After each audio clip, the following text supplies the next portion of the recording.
A paz do Senhor, queridos irmãos, prezados amigos, esta é mais uma edição do Culto Racional. Estamos felizes com o Senhor, porque Ele tem nos abençoado com a sua santa palavra, e eu sempre digo que é um privilégio para nós termos à nossa disposição a santa palavra do Senhor.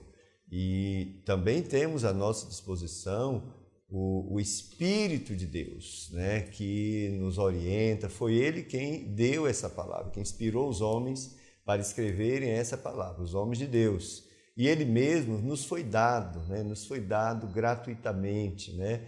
Isso é a obra da cruz e da ressurreição. Jesus disse, olha, eu vou enviar Ele para vocês não vão ficar órfãos. Eu vou enviar o meu Espírito, o Espírito da verdade, que vai dirigir vocês a toda a verdade. Então, temos esse privilégio de termos a palavra de Deus, inspirada pelo Espírito de Deus, e ter o Espírito de Deus que nos ilumina, né? Então, para entender esta palavra. Então, é uma alegria para nós estarmos aqui com vocês e sermos instrumentos, né, para essa discussão. Eu tenho certeza que Deus vai abençoar a sua vida nesse programa. E nós estamos desde fevereiro desse ano, que o ano está acabando, estamos desde fevereiro com um novo projeto dentro do Culto Racional. O Culto Racional já existe há alguns anos e esse ano nós resolvemos fazer uma discussão, capítulo por capítulo, versículo por versículo, de todos os livros da Bíblia. Nós começamos com o livro de Romanos e estamos no capítulo 2, observe. Começamos em fevereiro, versículo a versículo, e hoje, já dezembro, estamos ainda no capítulo 2. Provavelmente, quando fizer um ano, ou seja, daqui a 2 meses, em fevereiro de 2015, ainda estaremos, né, no livro de Romanos. Nós escolhemos o livro de Romanos por ser um livro que agrega uma profundidade muito grande das doutrinas cristãs, justificação pela fé, apresenta Jesus como Salvador, né, faz essa discussão entre lei, né, obras da lei e a justificação que vem por Jesus Cristo, pela fé em Jesus Cristo, e é um livro assim profundo, maravilhoso. Por isso que estamos assim demorando em cada versículo, né? Nós não temos pressa. Esse projeto pode durar 10 anos, 20 anos, se eu perecer, se o Senhor me levar. Espero que alguém, né, me substitua para continuar esse projeto, e eu fico muito feliz que você está aí conosco. Então eu quero convidá-lo para uma oração e dizer a você que o que estamos estudando aqui, o perfil do culto racional é exatamente isso. A gente vê o que Deus revelou, o que Deus falou dentro de um contexto, extrai aqueles princípios revelados para a nossa vida e fazemos uma aplicação, né, daqui dentro do nosso contexto, daquilo que o Espírito de Deus revelou. Isso é o culto racional. E, vamos então orar ao nosso Deus para que Ele esteja conosco, nos ajudando, nos abençoando.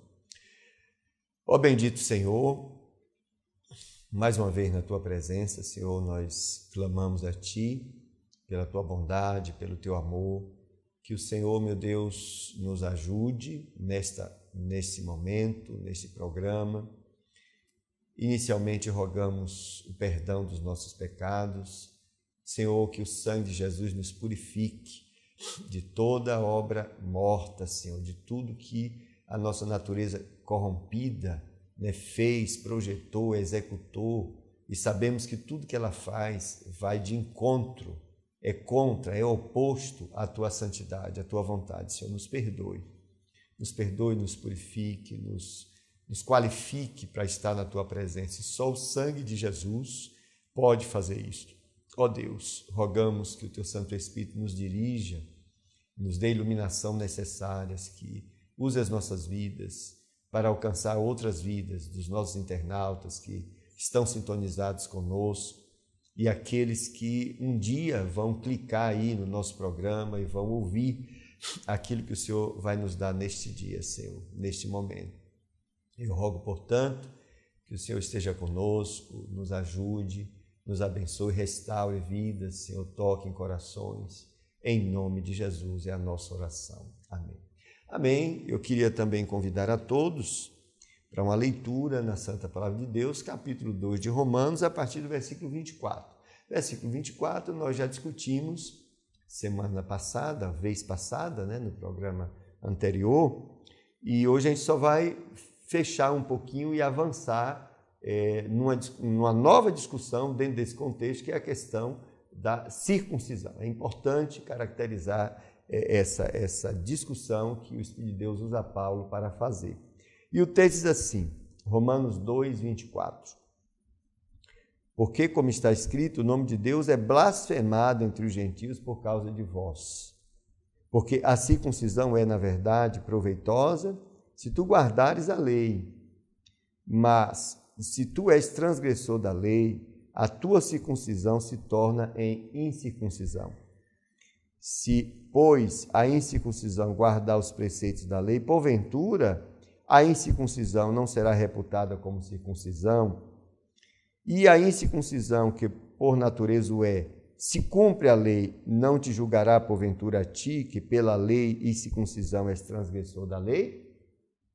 Porque não é judeu o que o é exteriormente, nem é circuncisão a que o é exteriormente na carne, mas é judeu o que o é no interior, e circuncisão a que é do coração, no espírito, não na letra, cujo louvor não provém dos homens, mas de Deus. Esse é um texto maravilhoso, fechando aí o capítulo 2, mas nós gostamos, né, de sempre tomar um pouquinho do programa passado para a gente avançar numa discussão, sempre acrescentando um pouquinho mais no tema anterior, um pouquinho mais daquilo que Deus nos dá. Então, é claro que esse texto é uma crítica direta e severa aos judeus, a líderes judeus do judaísmo, inclusive, que tinha o versículo 24, falando do nome de Deus, que tinha toda aquela reverência, né, de não pronunciar o nome de Deus, etc., todo aquele protocolo,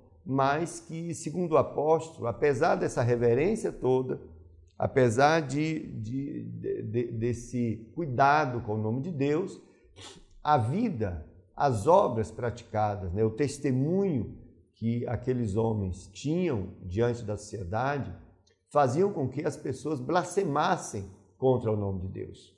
E quando o apóstolo diz assim, porque como está escrito, o nome de Deus é blasfemado entre os gentios por causa de vós. Observe que ele faz uma referência de algo que aconteceu no passado, ele usa aqui, tá? Eu vou pegar o texto que está lá em Ezequiel, capítulo 36, versículo 23, diz assim, e eu santificarei o meu grande nome, que foi profanado entre as nações, o qual profanaste no meio delas, e as nações saberão que eu sou o Senhor, diz o Senhor, porquanto quando eu for santificado aos seus olhos. E vos tomarei dentre as nações, e vos congregarei de todos os países, e vos trarei para a vossa terra. Então espalharei água pura sobre vós, e ficareis purificados. De todas as vossas imundícies e de todos os vossos ídolos vos purificarei. E vos darei um coração novo, e porei dentro de vós um espírito novo, e tirarei o coração de pedra da vossa carne, e vos darei um coração de carne. Observe que o versículo 23 fala, o Senhor reclamando de que entre as nações o nome dele foi profanado. Israel fez isso porque tinha uma vida mergulhada no pecado. Essa profanação do nome do Senhor jamais teria acontecido se os israelitas não tivessem pecado. E ao pecar, eles atraíram contra eles exatamente o castigo divino. Tá? E muitos até negavam, muitos gentios negavam a existência do próprio Deus e negavam o poder de Deus, dizendo, como é que vocês dizem que o Deus de vocês existe e vocês estão nessa miséria, nessa dificuldade, nessa tribulação, nesse infortúnio, né? Escravos, cativos, né? Perdendo as guerras, etc. Os povos gentílicos da época reclamavam, dessa época aqui de Ezequiel, reclamavam e profanavam, né? Profanavam o nome do Senhor, de que o Deus de Israel não era poderoso. Isso jamais aconteceria se Israel não tivesse pecado. Então, por conta do testemunho de Israel, o nome do Senhor foi blasfemado no passado. E aqui, nessa carta, o apóstolo Paulo, ele usa essa referência do Antigo Testamento, reeditando-a, inclusive, porque na época de Cristo, né, contemporâneo aí dos apóstolos de Cristo, etc., o testemunho, né, o testemunho da comunidade judaica era exatamente esse. Eles agora estavam sob o domínio do Império Romano, mas nem por isso viviam uma vida de santidade, uma vida de intimidade com o Senhor. Viviam mergulhados em pecado, e os povos gentios e os gentios que eles inclusive discriminavam, né, blasfemavam igualmente no passado, blasfemavam contra o nome de Deus. E por isso que o apóstolo diz, porque está escrito, o nome de Deus é blasfemado entre os gentios por causa de vós, né? Que é uma coisa lamentável, essa que acontecia lá. E o Espírito de Deus, por amar os judeus, né? Porque ele ama todos os homens, ele usa o apóstolo para exortar, né? Para alertá-los, para que haja um arrependimento, tá? Então, os judeus ensinavam para os outros, os líderes, mas não ensinavam para si mesmos, né? Viviam uma vida de hipocrisia. Eu estou aqui ensinando, me propondo a ensinar para você, mas a minha vida pessoal, ela precisa ser coerente, desculpem, com aquilo que nós estivermos ensinando. Eu não posso ensinar não adultere se eu estou adulterando, né? Esse era o problema religioso da época, pecados que todo mundo via, todo mundo sabia e todo mundo se conformava, mas por outro lado todo mundo blasfemava até de Deus por causa do testemunho desses religiosos. Agora, o castigo de Deus não provava a inexistência de Deus, ao contrário, o castigo provava exatamente a existência de Deus entre os homens, porque ele traz o juízo entre os homens, tá certo? Mas os povos não entendiam dessa forma. Bom, e é nesse momento, nesse contexto, que o apóstolo mostra a dimensão da verdadeira adoração, a dimensão do verdadeiro servir a Deus, a dimensão de ser filho de Deus, de ser, digamos assim, fazer parte da família de Deus. Aí ele faz uma conexão com algo que para os judeus representava isso, que era a circuncisão, né? Então, para os judeus, a circuncisão, ela era um sinal de pacto entre Deus e a nação de Israel. Se alguém não a tinha, não era circuncidado, não pertencia à nação de Israel, não pertencia à linhagem. A circuncisão era um ato que se fazia numa criança de 8 dias, né, de nascimento, que era uma amputação, né, do prepúcio masculino, lá no órgão sexual masculino. Isso era um sinal que era feito, né?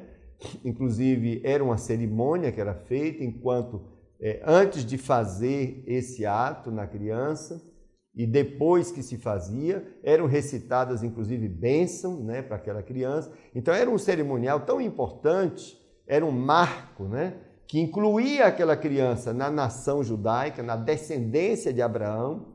E, segundo os judeus, a salvação deles era uma salvação racial, que é errado dizer isso. Deus nunca disse isso, Jesus nunca confirmou isso. A salvação é pela morte do Cordeiro de Deus, é através da fé em Jesus Cristo. Nunca foi racial. Deus, de fato, escolhe essa nação que pudesse representá-lo aqui, mas foi uma escolha missionária, para que, através do Messias, essa nação apresentasse o Messias para o mundo todo. Mas o motivo da salvação, o veículo da salvação seria o Messias, e não o fato de alguém se tornar judeu ou de alguém ser circuncidado ou coisa desse tipo. E eles entenderam errado, nunca foi uma nação missionária, rejeitaram o Messias, pisaram no Messias, e Deus levantou a igreja. E hoje a igreja tem esse papel de levar o evangelho de Jesus Cristo e a verdadeira circuncisão, que a gente vai ver no próprio texto aqui.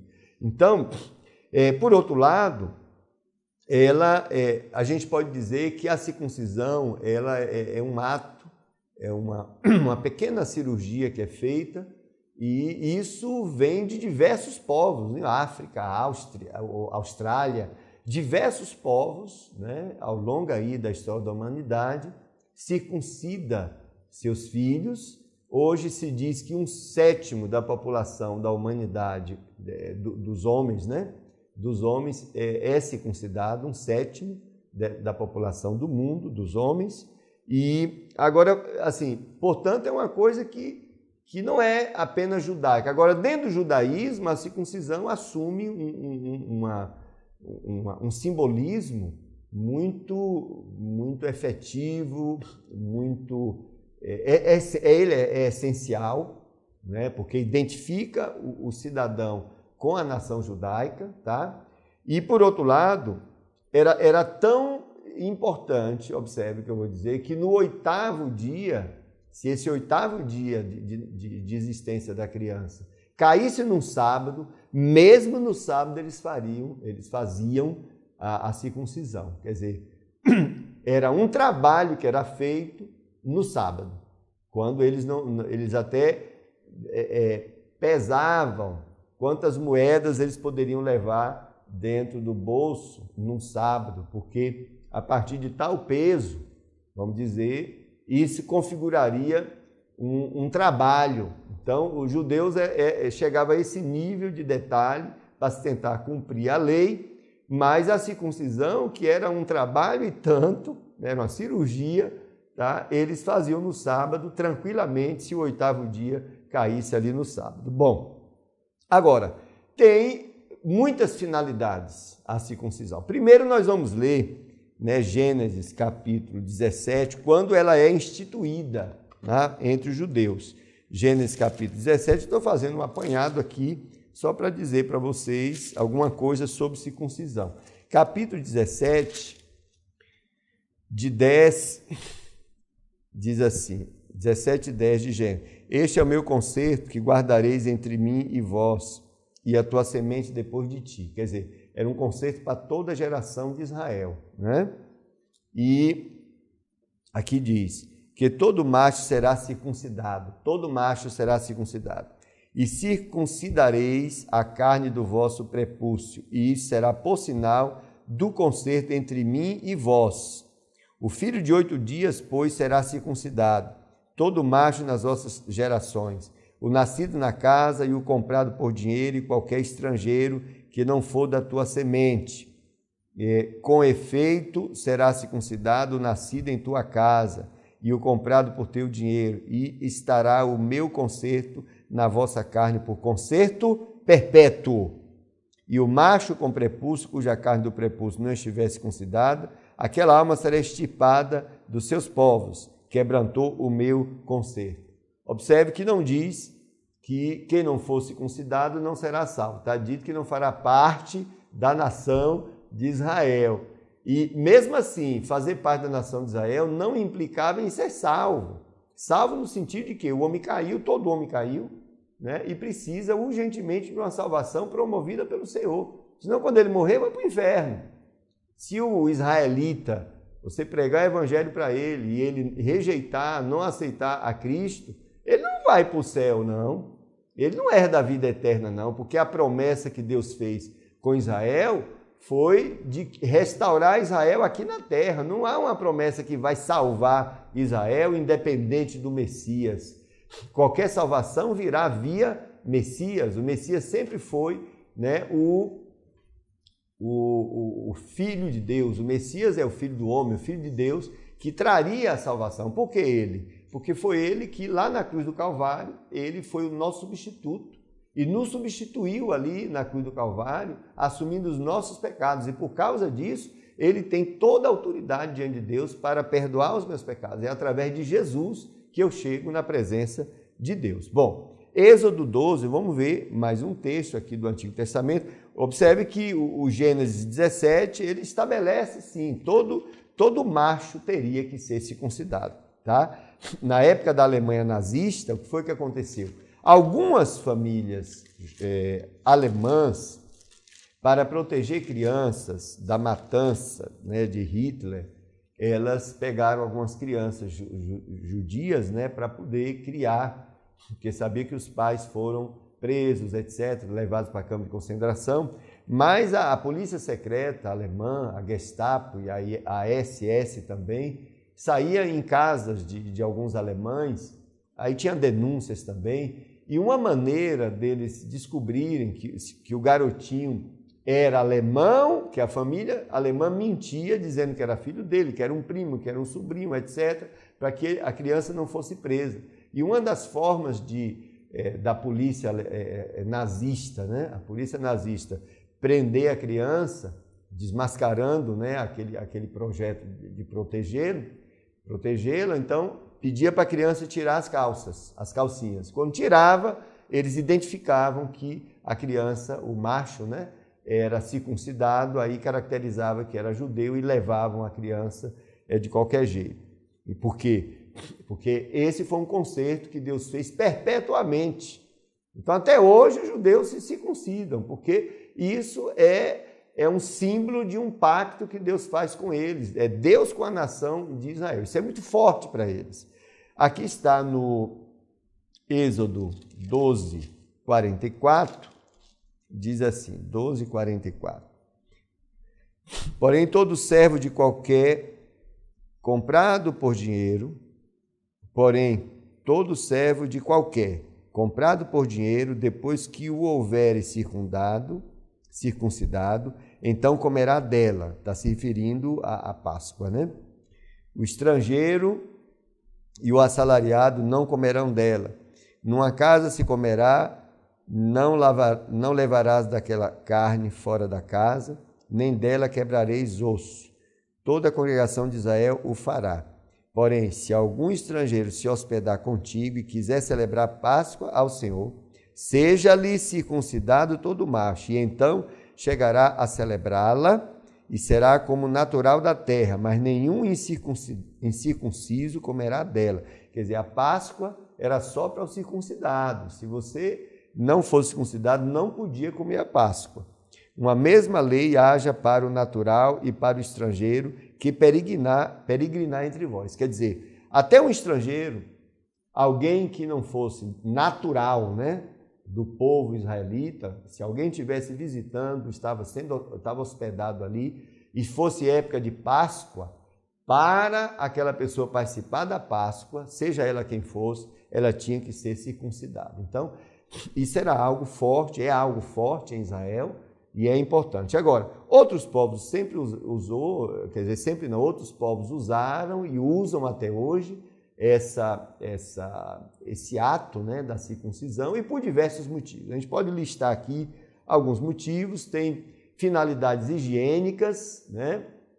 Alguém acha que o prepúcio precisa ser removido, né, ali do pênis da criança, para quando ele ficar adulto, né, não acumule ali resíduos, etc., que pode contaminar não só o homem, mas também no ato sexual, transmitir, né, para a mulher, para a esposa, certos resíduos, certas moléstias, certos vírus, etc., que podem ficar inoculados ali, guardadinhos ali no prepúcio. Então tem que cortar para liberar aquela pelezinha, para que não haja essa contaminação. Então, finalidades higiênicas, né?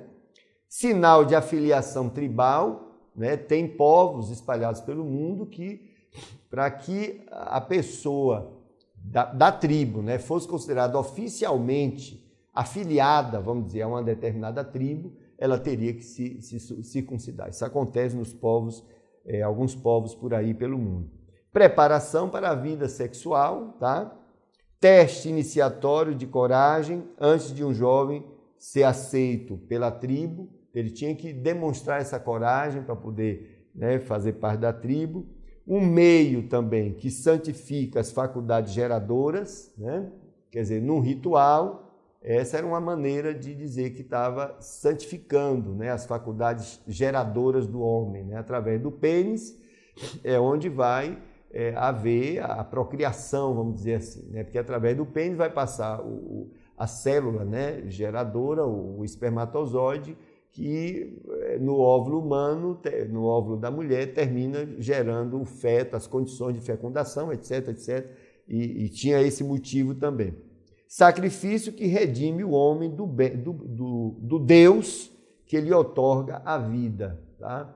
Então é como se fosse, ó, eu estou aqui diante de ti, que me deu a vida, eu vou me circuncidar para estar redimido diante de ti, para estar aceito diante de ti, vamos dizer dessa maneira. Então, diversas, digamos assim, aplicações havia e há hoje para esse uso da circuncisão. No caso de Israel, era de fato um pacto entre Deus e essa nação, e todos israelitas, todos os homens têm que estar circuncidados.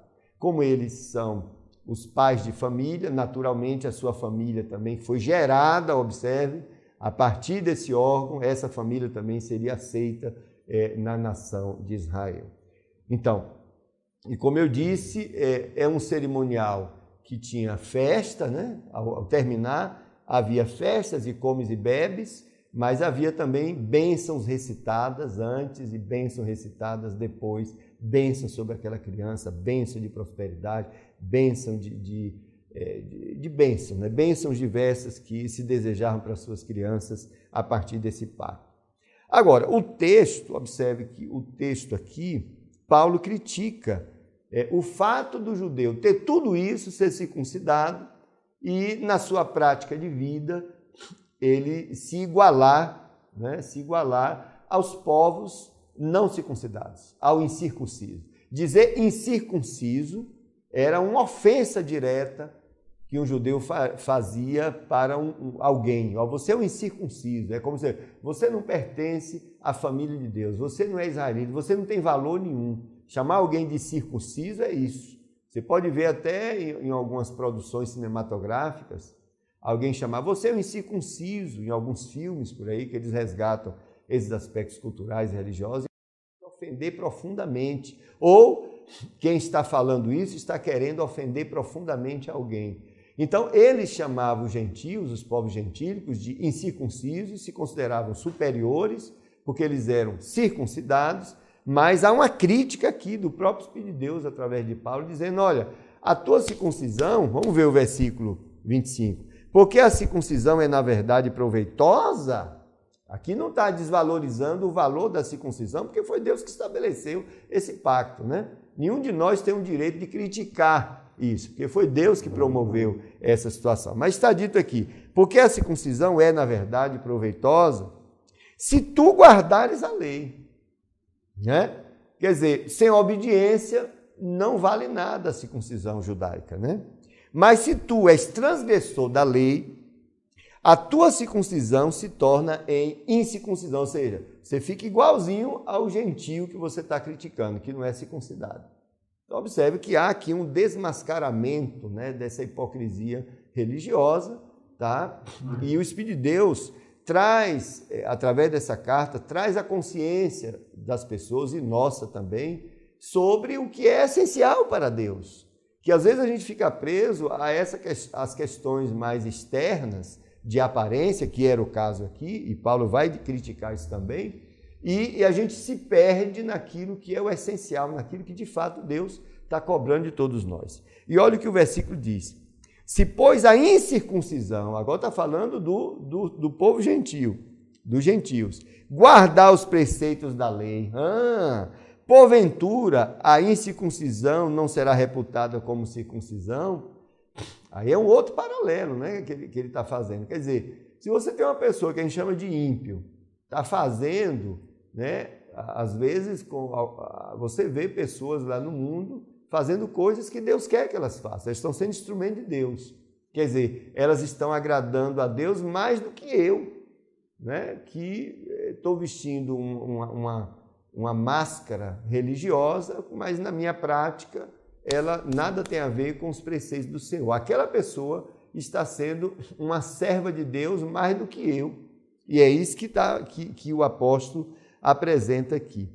E a incircuncisão, que por natureza se cumpre a lei, não te julgará, porventura, a ti, que pela letra e circuncisão és transgressor da lei.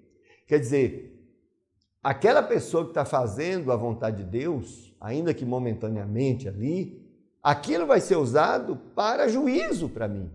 Aquilo vai ser usado para cobrança de mim. Lamentavelmente, isso vai acontecer no dia do julgamento das nossas obras. O Senhor vai dizer, olha meu servo, eu dei a oportunidade de você fazer a minha vontade aqui. Quem foi que fez? Foi aquele ímpio lá que não me conhece, mas que ouviu a voz do meu Espírito e realizou. Né? Isso vai acontecer, isso toda hora tem acontecido e Deus vai nos cobrar isso sim. Tá? E o que Jesus falou? Jesus falou que a justiça dos fariseus, a nossa justiça tem que superar a justiça dos fariseus, que eram hipócritas. Né? Então é importante que a gente entenda, né, a lógica do reino de Deus é esta, não é a aparência. O reino de Deus, ele não é de aparência, o reino de Deus ele é feito de realidade, de vida prática, de intimidade com Deus. O reino de Deus é isso, né? Vida com Deus é isso, não é apenas dizer, teorizar, defender ideias boas, não, mas é viver Cristo em nossas vidas. Paulo diz em Colossenses, assim, Cristo em vós, esperança da glória. Isso foi um mistério que Deus estabeleceu antes da fundação do universo. Deus quis que Cristo, seu Filho, nascesse em minha vida, de maneira que as pessoas pudessem ver Cristo em minha vida, de maneira que eu também fosse transformado à semelhança do seu Filho. E eu gosto sempre, observe que Paulo ele vai explorar essa ideia em Romanos, capítulo 8, 29, diz assim, porque os que dantes conheceu, também os predestinou para serem conformes à imagem de seu Filho, a fim de que ele seja o primogênito entre muitos irmãos. Então o Senhor fez um projeto, ele nos conheceu antes da fundação do mundo, né? E o Senhor fez um projeto, ele presumiu, ele desejou, ele quis que todos aqueles que fossem da sua família fossem parecidos com Jesus, segundo a imagem do seu Filho, para que Jesus fosse o primogênito, o mais velho, né, entre muitos irmãos, irmãos com a mesma natureza, irmãos com o mesmo caráter. Deus pensou isso. Isso é a verdadeira circuncisão.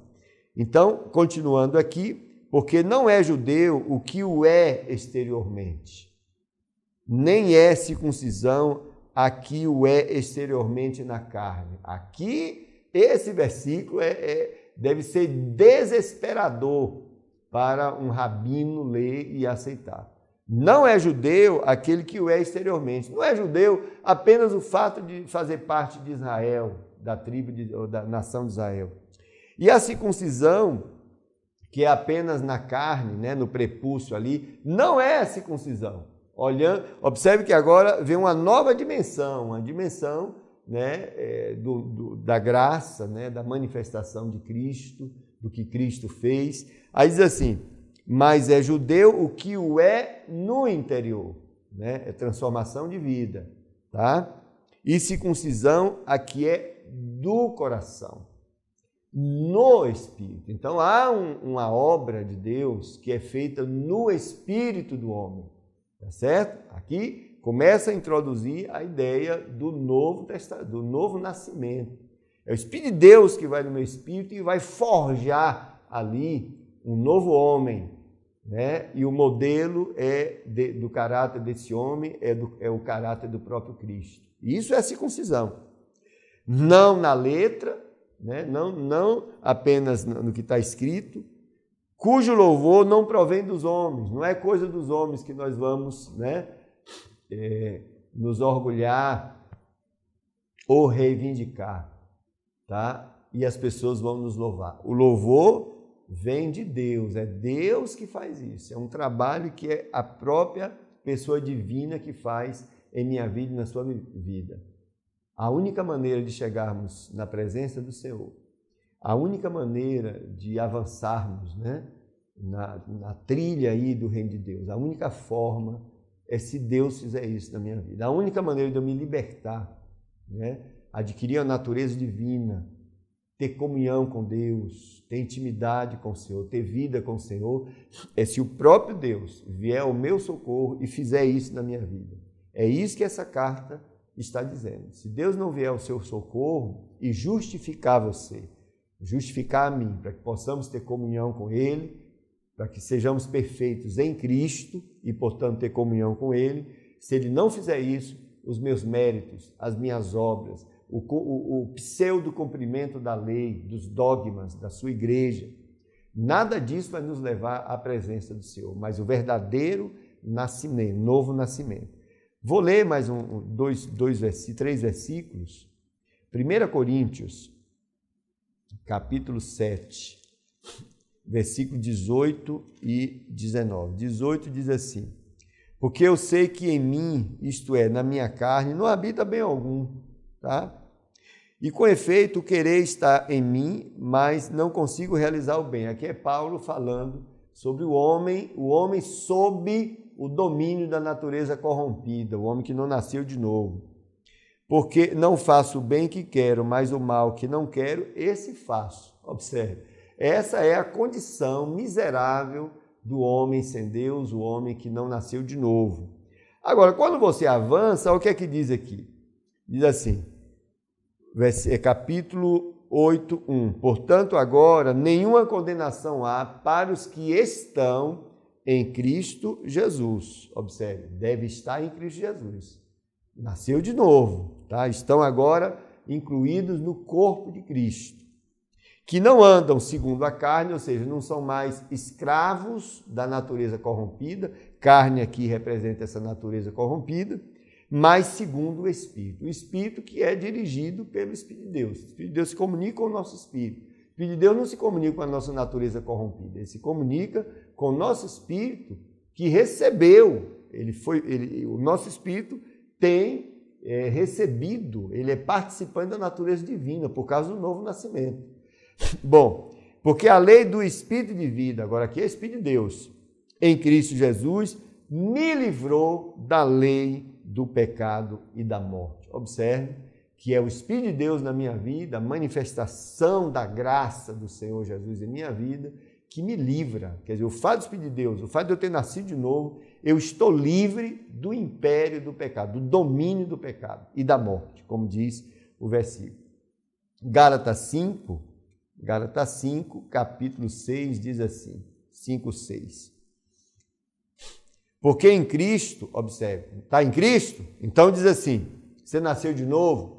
Porque em Cristo nem a circuncisão, nem a incircuncisão tem virtude alguma, vale alguma coisa. Não é o fato de ser judeu, nem o fato de ser gentil. Isso para Deus não significa nada, mas sim a fé que opera pelo amor. Uma fé que nós temos no Senhor Jesus e a operação dela tem base no meu amor para com Ele, num relacionamento, numa intimidade. Completando essa ideia, a fé operada pelo amor e na nova criação. 6,15, também de Gálatas, diz assim, porque em Cristo, de novo, nem a circuncisão, nem a incircuncisão tem virtude alguma, mas sim o ser uma nova criatura. E o texto no original diz uma nova criação. A primeira criação caiu com o pai, né, o nosso pai, primeiro pai, que foi Adão. Adão caiu, todos nós caímos. Então a primeira criação foi o pecado gerou uma tragédia. Todos nós ficamos escravos do pecado. Foi o que Deus fez? Fez uma nova criação. Agora, a partir do segundo Adão, essa nova criação, ela marcha em vitória. Né? Deus fez agora em Cristo uma nova humanidade que marcha em vitória, que ela não é mais escrava do pecado, ela recebe a virtude que deriva lá da cruz e ressurreição de Jesus Cristo, o poder da graça. O pecado não tem mais domínio sobre vós, que não estáis mais debaixo da lei, mas debaixo da graça. E agora, essa nova criação, ela tende a viver em santidade, numa espiritualidade crescente, apontando para o varão perfeito, né? Para a estatura do varão perfeito, que é o próprio Cristo. Essa nova criação, essa nova humanidade, que se chama Igreja do Senhor Jesus. Não é a denominação, mas é o corpo de Cristo que está aqui na terra, né? Crescendo em espiritualidade, né? Ele não é mais sujeito à morte, não é mais sujeito ao pecado. né? Essas coisas não os dominam mais. Agora ele vai partir, já foi justificado, está sendo santificado, vai ser glorificado e vai reinar eternamente com Cristo. Essa é a nova criação em Cristo Jesus. Portanto, o que diz a Bíblia é que quem está em Cristo, nova criação é. As coisas velhas, né? Essa dimensão antiga de ser escravo do pecado, agora eu tenho poder sobre o pecado. Não meu, mas que me foi doado por Jesus Cristo. Eu posso dizer não ao pecado. O diabo e suas agências que me escravizavam agora não fazem mais isso, não podem fazer mais isso. A autoridade no nome de Jesus já eliminou essa competência que Satanás tinha na minha vida. Agora é o contrário. Agora a igreja diz, eu te repreendo em nome de Jesus, tá certo? Eu te repreendo em nome de Jesus e as agências infernais vão ter que obedecer, porque é a autoridade do nome de Jesus. Observe que essa nova criação, ela está completamente acima do pecado, das trevas, etc., do mundo. O mundo tem uma filosofia que sempre está mudando e todo mundo está feito gado aí, seguindo a filosofia mudando. E eles estão dizendo que eles estão livres, mas não existe.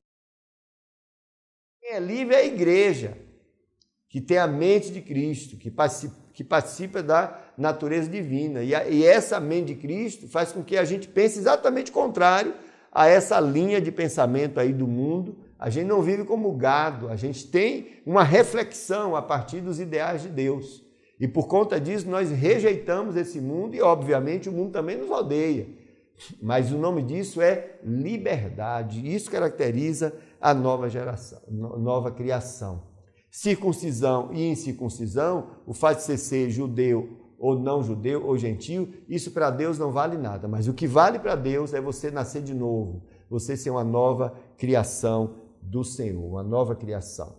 Bom, a circuncisão de Cristo, tá? Aquela que vem de Cristo, por causa de Cristo. Essa é a circuncisão que é feita em mim e em você. Como é o nome disso? Novo nascimento. Essa é a circuncisão. Então, vou ler Colossenses capítulo 2, versículos 11 e 12. Olha o que diz aqui, 2, versículos 11 e 12. No qual também estáis circuncidados. Deixa eu ler o 10, né? 2:10. E estáis perfeitos nele. Observe, nós, igreja, corpo de Cristo, estamos perfeitos nele. Essa é a nossa posição. Por que perfeitos? Porque um dia nós nos arrependemos dos nossos pecados. Diz a Bíblia que o Senhor imputou a justiça de Cristo em minha vida e a sua vida. Então Deus, quando me vê, Ele me vê através de Cristo. E através de Cristo, Ele me vê justificado com a justiça do próprio Cristo. Então Ele me vê em perfeição. Por isso que eu sou aceito para ter comunhão com Ele, que é perfeito. Então, a minha comunhão com Deus precisa de uma intermediação, que é a justiça de Cristo. Porque Deus só tem comunhão com quem é perfeito como Ele. E através de Cristo, a igreja é colocada nessa posição de perfeição. Mas precisa aí da intermediação de Cristo. Por isso que o mundo não tem comunhão com Deus. Só tem comunhão com Deus quem tiver através de Cristo. E a Bíblia diz, e estáis nele perfeitos, estáis perfeitos nele, que é a cabeça de todo principado e potestade, no qual estáis circuncidados. Observe, nós já estamos circuncidados, a igreja está circuncidada, tá? Com a circuncisão, não feita por mão do despojo do corpo da carne, a circuncisão de Cristo. Somos circuncidados pela circuncisão de Cristo. Sepultados com Ele no batismo. Olha o que é a circuncisão em Cristo. Fomos sepultados com Ele, né, no batismo. Nele também ressuscitaste pela fé no poder de Deus, que o ressuscitou dos mortos. Ressuscitamos restaurados. Essa é a nossa condição. Estamos ressuscitados em Cristo, estamos assentados com Ele nas regiões celestiais. Isso é circuncisão para Deus, está em Cristo. Morreu, como Cristo morreu para o mundo, né? O domínio do pecado foi destruído na sua vida, agora você levanta, ressuscita, está nas regiões celestiais em Cristo, apesar de ainda estar nesse corpo, mas você vai estar avançando, a igreja avança aqui em vitória, vai ter as tribulações, o pecado vai incomodar, mas o nosso estado diante do Senhor é de circuncisão espiritual. Deus já me aceitou na família dele. Família de Deus é diferente da família israelita, né? E para Deus é a família de Cristo, que ele presumiu antes da fundação do universo, né? Sermos irmãos de Jesus Cristo. Essa é a família de Deus. Passa pela circuncisão também, mas é uma circuncisão espiritual, ok? E, finalmente, nós vamos ler Filipenses 3, que diz assim: porque a circuncisão somos nós, que servimos a Deus no Espírito, e nos gloriamos em Jesus Cristo, e não confiamos na carne. Não confiamos na carne, não confiamos nos preceitos, né, da lei, dessa lei das obras, nos dogmas no irmão, se livre disso. Não fique achando que o fato de você cumprir certas regrinhas do seu grupo religioso, que você vai ser aceito diante de Deus. Para você ser aceito diante de Deus, você precisa nascer de novo. E eu sei que nas comunidades tem muita gente que nunca teve um encontro real com Jesus, que nunca nasceu de novo. E se você está nesse grupo, irmão, a sua prioridade é arrepender-se dos seus pecados, crer no Senhor Jesus como seu Salvador, se voltar para Ele, se humilhar a Ele, nascer de novo. O Espírito de Deus vai entrar na sua vida, você vai nascer de novo, vai ter intimidade com Deus. É isso que vale, é isso que vale.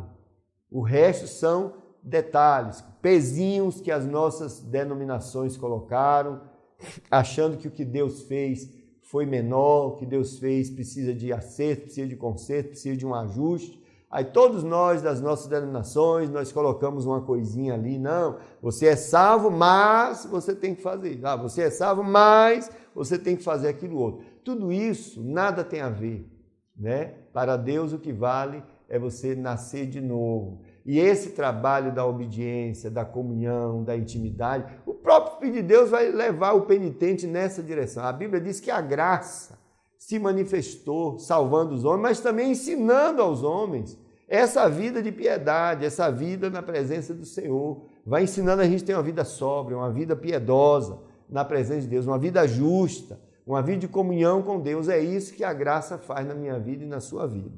Então, esse é o quadro que nós vemos o apóstolo Paulo ser usado pelo Espírito de Deus para falar para esses líderes religiosos, né? Esses líderes aqui do judaísmo que desprezavam o próprio povo, eles se consideravam luz para o povo judeu, eles eram especialistas na lei, na doutrina, etc., e desprezavam veementemente os povos que não eram israelitas, né? Os gentios, ao ponto de julgar e condenar, não só julgar, mas condenar, né, os povos gentílicos. Mas a palavra de Deus revela que esses homens desobedeciam, né, a lei do Senhor conscientemente. Eles atravessavam uma linha, né, uma linha delimitada por uma verdade revelada, conhecida, e eles ultrapassavam essa linha. Então a sua situação era até pior do que a situação dos gentios, que pecavam, erravam, mas sem conhecer uma verdade. Então, essa era a situação, e nós cremos que é uma mensagem forte para os nossos dias.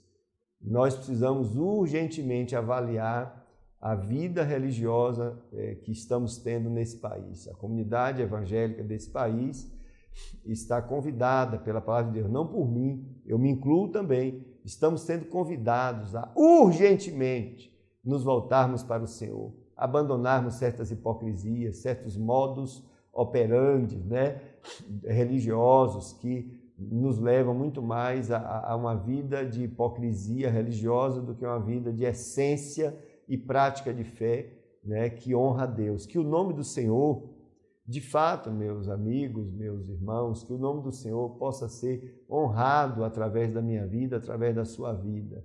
A igreja, ela está aqui para dar testemunho, custe o que custar. Nós não temos que nos envolver com as coisas desse mundo, não temos que nos lambuzar, né, com o mel que esse mundo oferece, né? Não temos que perder tempo com as coisas desse mundo. Devemos usar desse mundo apenas as coisas necessárias à nossa sobrevivência aqui, mas não colocar o coração nelas.